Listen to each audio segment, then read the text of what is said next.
Okay, think about this for a second. Even if we manage to hit the brakes hard on emissions right now, today, scientists are saying we still need to physically pull, I don't know, billions of tons of CO2 out of the air this century.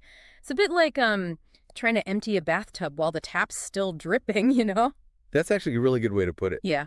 The Paris Agreement, I mean, it sets these really ambitious goals for limiting warming. Hmm. And achieving those fundamentally means we need both drastic cuts in emissions and, crucially, we need to get carbon dioxide removal, or CDR, working at a massive scale. Right. So our goal today in this deep dive is really to uh, help navigate all that complexity. We want to give you a clear picture of where CDR stands right now. Yeah. What are the different ways to do it? What are the, big challenges? Exactly. The challenges, the potential, the sort of policy stuff, and the economics shaping it all without getting totally bogged down in like super dense science. Okay, perfect. And we've really dug into quite a mix of sources for this, haven't we? We have everything from detailed scientific reports looking at the actual CDR tech and, importantly, the uncertainties around it, Mm-hmm. to reports on governance, the economics, even stuff on China's climate and health links, global policy trends. Some specific economic policies in India, practical guides on carbon offsetting. It's a real mix. It really is a diverse set of viewpoints. So the mission, as you said, is to pull out the absolute key takeaways. What is CDR, fundamentally? Mm-hmm. What are the different approaches people are trying? What makes deployment so uncertain?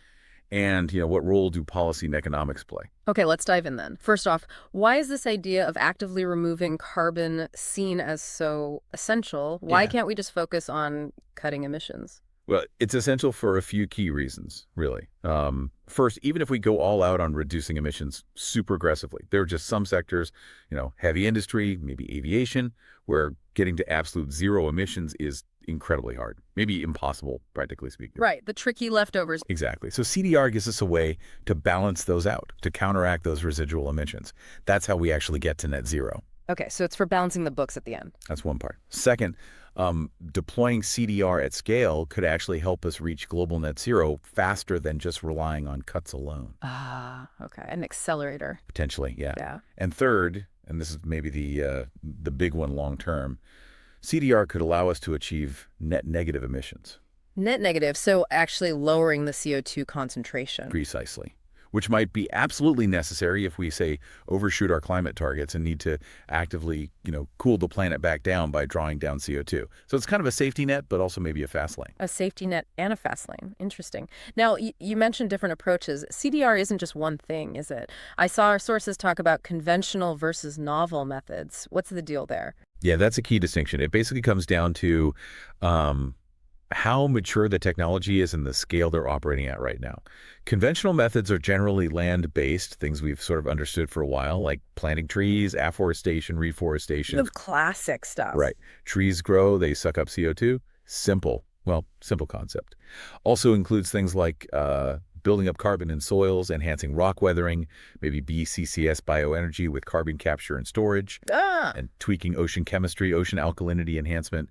These methods, the conventional ones, they're doing almost all the heavy lifting currently. We're talking about maybe 2 billion tons of CO2 removed per year, mostly through forests and land use. 2 billion tons. Okay, so that's the baseline. What about the novel stuff then? That sounds more high tech. It generally is. Novel CDR is more about engineered technology-based solutions. They're mostly in earlier stages R&D pilot projects, and their current contribution is tiny, like Yeah. less than 0.1% of the total CDR happening. Wow, okay. Big difference. What kind of tech are we talking about? Things like direct air carbon capture and storage DACCS machines that literally pull CO2 out of the ambient air. Right, I've heard of that.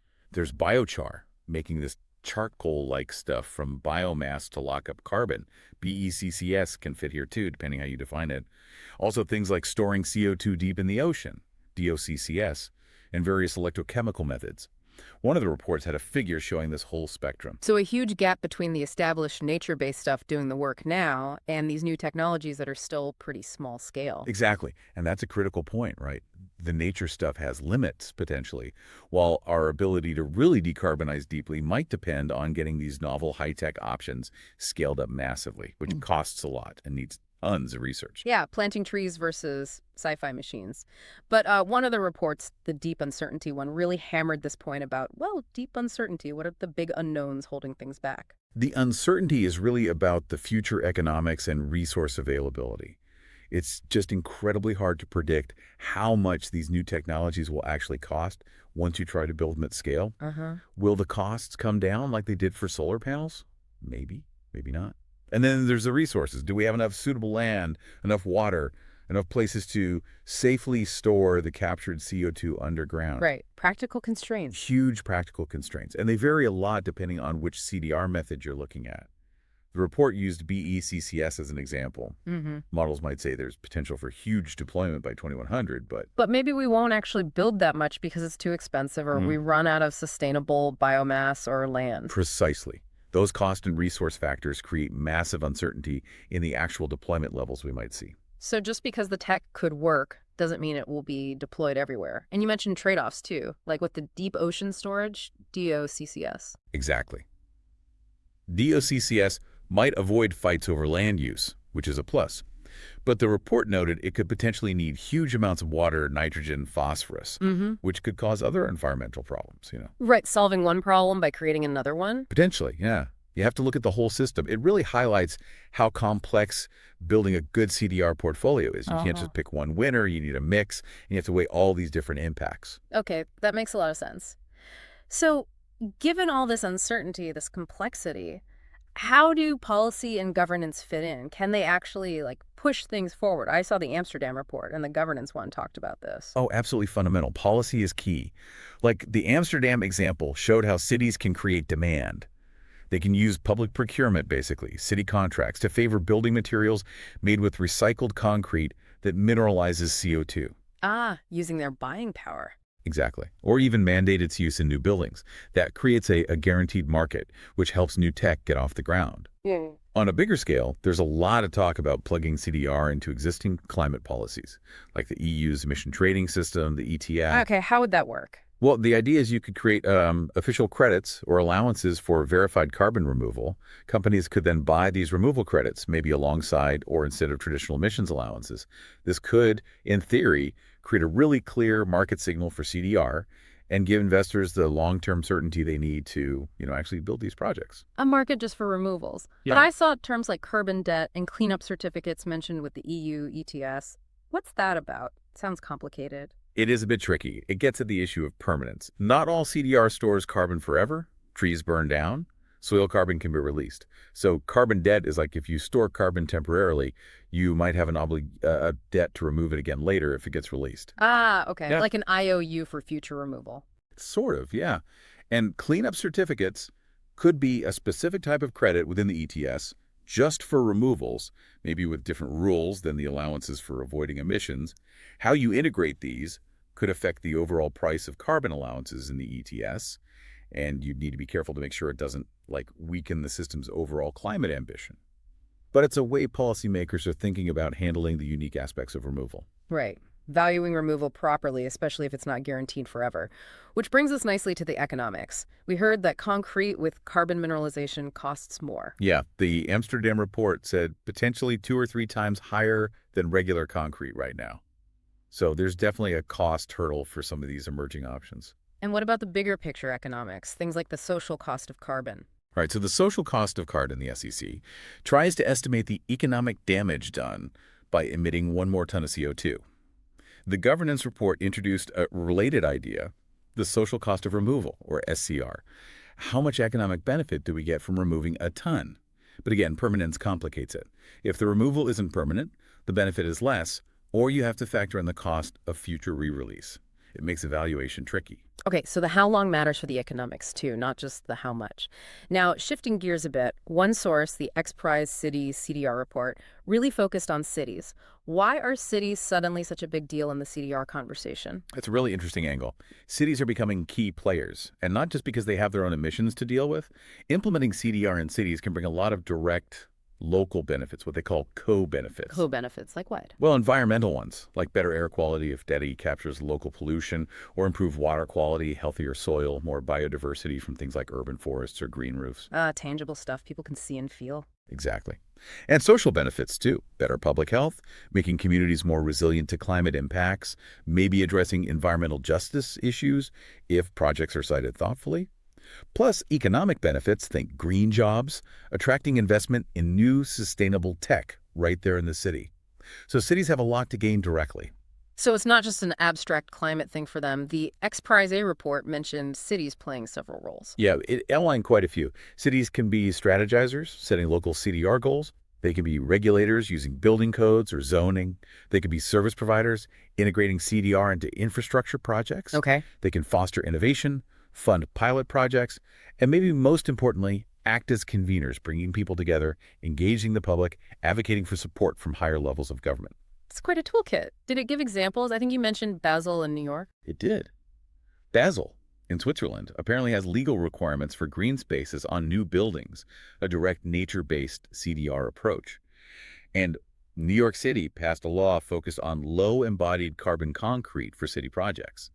That directly pushes demand for concrete that uses less carbon or even incorporates captured carbon. So using rules and purchasing power again. Very concrete examples, pardon the pun. Huh, yes. The report also noted that the companies developing CDR tech are really keen on getting more city support. They see cities as key partners. Makes sense, but it also mentioned putting direct air capture in cities. That sounds intense. Like, where would you put it? Yeah, it's definitely an ambitious idea. The thinking is you could potentially target emissions hotspots directly within the urban environment. But realistically, that would need major breakthroughs in the tech to make it smaller, less energy hungry. Plus, you'd need space, loads of clean energy, and the right financial setup. Yeah. It's not happening tomorrow on a large scale. Right. More of a future possibility, maybe. Were there other city project examples? Yeah, few interesting ones. A carbon removal park near the Baltic Sea using biochar in a German town. A BECCS project in Stockholm integrated with district heating. And something called Project Hummingbird, exploring DC in the Global South, which could be a model for cities there. So different approaches in different places. It really shows the variety of ways cities are getting involved. Okay, let's pivot slightly to carbon offsetting and pricing. We have those UKGBC reports. How do these fit into the CDR picture? Okay, so carbon offsetting at its core is about compensating for emissions you can't avoid making yourself. You invest in a project somewhere else that either reduces emissions or, importantly for our discussion, removes CO2 from the atmosphere. Right. Pay someone else to clean up your unavoidable mess, basically. Yeah, that's one way to look at it. And then there's internal carbon pricing, ICP. That's different. It's when a company voluntarily puts a price on its own emissions internally. To encourage their own departments to cut emissions. Exactly. It makes the cost of carbon visible in their decision-making.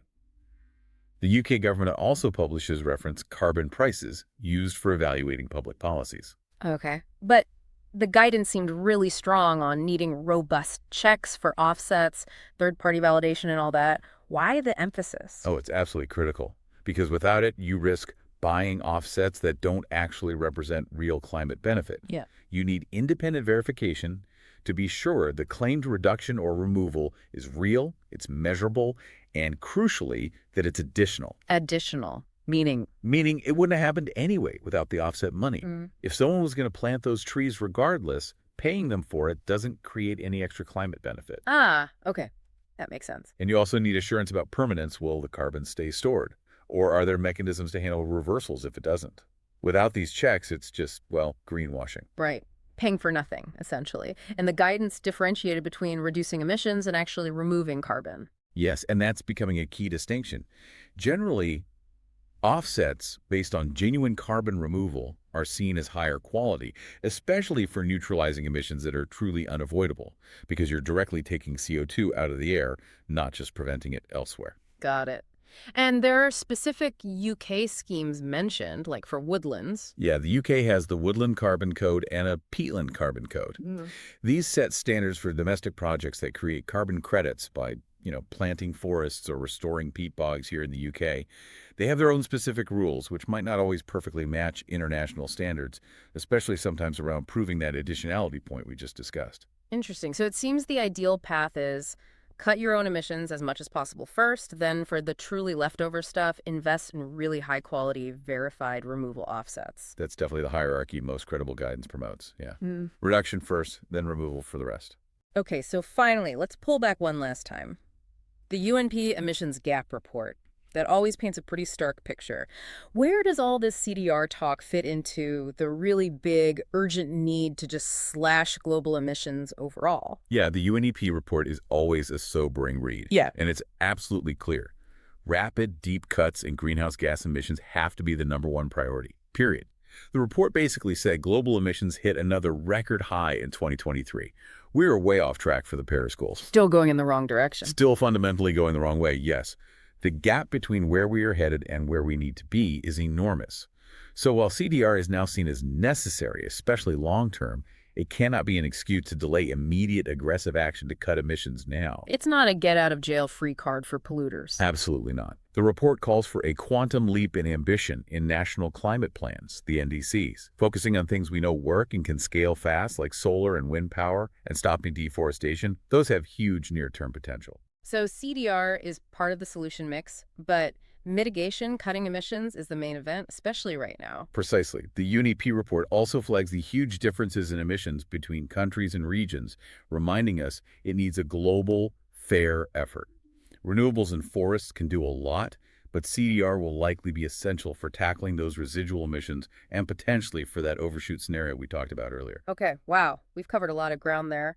Let's try and boil it down. What are the absolute key takeaways from this deep dive on carbon dioxide removal? Okay, let's summarize. I think first, CDR is no longer a nice to have. It's increasingly seen as necessary to hit net zero and maybe go net negative. Second, there's a whole spectrum of methods, from established nature-based ones like forests to novel tech like the ACCS bud. Third, there's huge uncertainty about the cost, the scale, the resource needs, and the environmental side effects of many CDR approaches, especially the novel ones. Right, lots of unknowns. Exactly. Fourth, policy and governance are critical levers. Things like carbon pricing, putting CDR into emissions trading systems, using public procurement. These are needed to drive deployment and investment. Fifth, cities are stepping up as really important actors, not just for climate goals, but for local co-benefits like air quality, jobs, and resilience.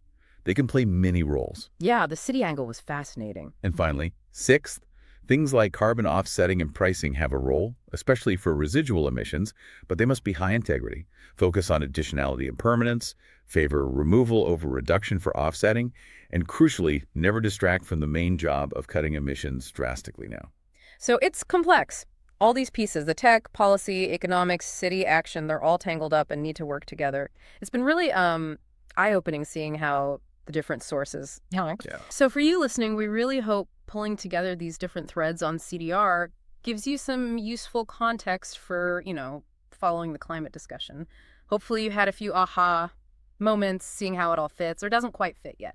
Yeah. And maybe a final thought to chew on. Given all these uncertainties we talked about the costs, the scale, the side effects of CDR, and given how urgent the climate crisis is, what kind of really smart, flexible strategies do we need to develop, like right now, to make sure CDR can play its part effectively without accidentally letting it become an excuse to slow down on the essential emissions cuts we need immediately? That feels like the tightrope we have to walk, doesn't it? It really does. A critical balancing act. Anyway, this is definitely just scratching the surface. We'd really encourage you to explore further, maybe check out that UNP emissions gap report, or look into what your own city might be doing on CDR. Keep digging.